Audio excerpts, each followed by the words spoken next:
All right. Well, that division is obviously insane. So let's move on. Let's try the NFC South on for size. For what it's worth, we're not that far apart. We just don't. I just don't like Minnesota, and you do. Basically, is what we are lit. Well, what's funny is the Packers will obviously win the division. The Vikings will be second. The Lions will be last, and the Bears will be third. So I don't know what's going to happen. The Bears. We've hyped the Bears, so they're going to win one game, and Justin Fields will look terrible. But we'll see what happens. That's right. All right. So into the NFC South. What a division last year. 8-9 won it. Yeah. 7-10 damn near won it for everybody who didn't win it. This is the Tampa Bay Buccaneers are going to be without the Tom and the Tampa. So it'd be interesting to see how they evolve with. Are they going Baker Mayfield at quarterback? They are going Baker Mayfield at quarterback. Yep. Interesting choice. Listen, he does love a red flag, Tim. So that suits the Buccaneers well. Sure. So here's where I'm stuck. Right. If I go with everything I know about football, the Bucs have to get a lot worse. They just have to. They're losing Tom Brady, best quarterback, at least most successful quarterback in the history of the NFL, certainly in the time that I've been watching football, isn't going to be playing football for them any longer, and they weren't good with him. They have had to hemorrhage talent because of their salary cap situation. They have done their best to pull together 53 human beings to play football down in Tampa. It just has to be worse. Now, that said, what am I excited about out of the other three? Atlanta used their number one draft pick on a running back. Okay. I don't see that, giving them this huge step up. The New Orleans Saints did nothing in the offseason to get me super excited. The Carolina Panthers had the number one overall pick, right? You've got a new quarterback there. There's some hype right around that. That rarely translates itself into excellence in year one. So who in this division is going to step out, exceed expectations? This was the biggest coin flip for me. You look at this, right. This division made no sense. The Tampa Bay Buccaneers had the worst points differential last year. They won the division anyway. The best points differential was still negative 15, and that was the Saints. The Falcons, yay. We talked about them quite a bit last week. This whole division we talked about, you could have put all four of these teams in the DFI if you really wanted to. So I'm going to go in this order for the only reason that me and my children wrote their names on pieces of paper and we put them in a fishbowl and we drew them out. And so I'm going to go. This is good. Saints. A peek behind the curtain of the science here. Saints, Panthers, Bucks, Falcons in that order. I mean, I got nothing. That's it.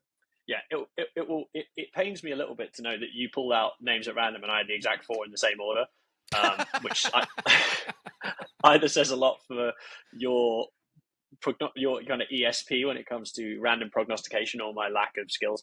I think I agree that I have the Saints winning this division by default. Like, much as it's a stupid thing to say that, right? Because teams don't win divisions by default.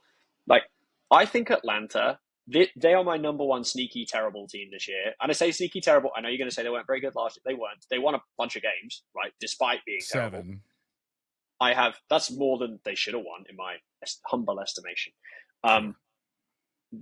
They are just going to play in such a limited fashion because that's what Arthur Smith likes offenses to do. I know. I watched it.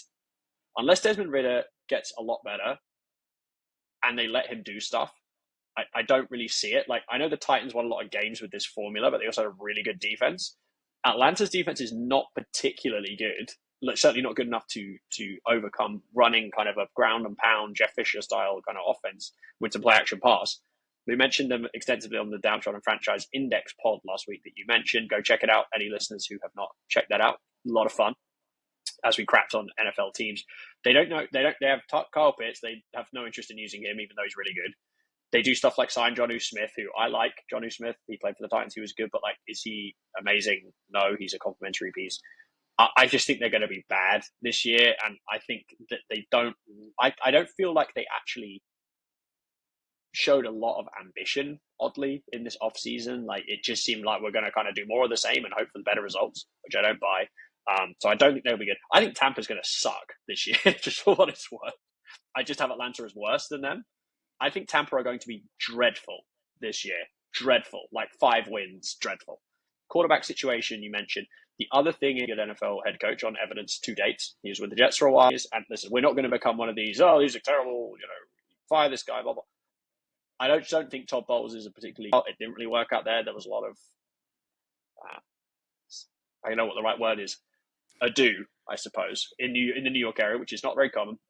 He's taken over from Arians, who is a very specific style. Todd Bowles is a bit more old school, disciplinarian type. BA, as he is known, BA, Bruce Arians, was not. You no longer have Tom Brady. That hurts. I think this team's going to be dreadful. I agree. I thought they were crap last year. They somehow won the division, basically because Tom Brady has a pact with Satan. Carolina, I like the team on defense. I hate the team on offense at this point. They traded away their best offensive player last season, Christian McCaffrey. Then in the offseason, to follow it up, they traded their next best offensive player to the Bears, DJ Moore. I think Deontay Foreman was really good for this team. I think they're going to miss him in the backfield, although I think Miles Sanders is a good player. And I have New Orleans winning. I think Derek Carr's pretty good. I think Derek Carr's like a top 12 NFL quarterback type. It's not mind-blowing. I think the Saints were probably the best team in this division last year, if you look at it, certainly on points differential, as you mentioned, and just on the eye test. And I feel like Derek Carr gives them enough of a push up the standings to win it. So I have New Orleans winning it, and Carolina second with a fairly middling record as Bryce Young acclimatizes, as I would say, to the league, or acclimates to the league, as you would say. So I have it the same way. Yeah, no, funny that we end up in the same order, obviously getting there in very different ways. It'll be interesting. I think you talk about the Falcons being sneaky bad. I certainly think that's very, very possible. The other thing I will say, and flies in the face of everything I said before, I like Baker Mayfield. I think he got a raw deal in Cleveland. Clearly, another one of these special snowflakes who needs to be patted on the back, right? When the team didn't have his back in the whole Odell thing, the video didn't look good that Odell's daddy posted. I mean, like, it was a whole thing. And that was, he flamed out. They brought in Deshaun Watson and paid a absolute stupid contract to do it. We talk about throwing you out of town. But all that to say, I think he was underrated in the way he left. He did good things for that team. I would like to see Baker do well. I just don't. He's not Tom Brady. Let's put it that way. Yeah, I don't think he's bad at all. And you still got Mike Evans, you still got Chris Godwin, Rashad White shows a promise in the backfield. I just think it's a whole lot of on the team in general. Like, they might put up some good stats concerned if you're less than Peyton Manning. Why don't we move on to? But I don't have a lot of faith in the team. I agree with you, though. I think Baker is better than people make him out to be. I think the first overall pick thing just puts you in the doghouse.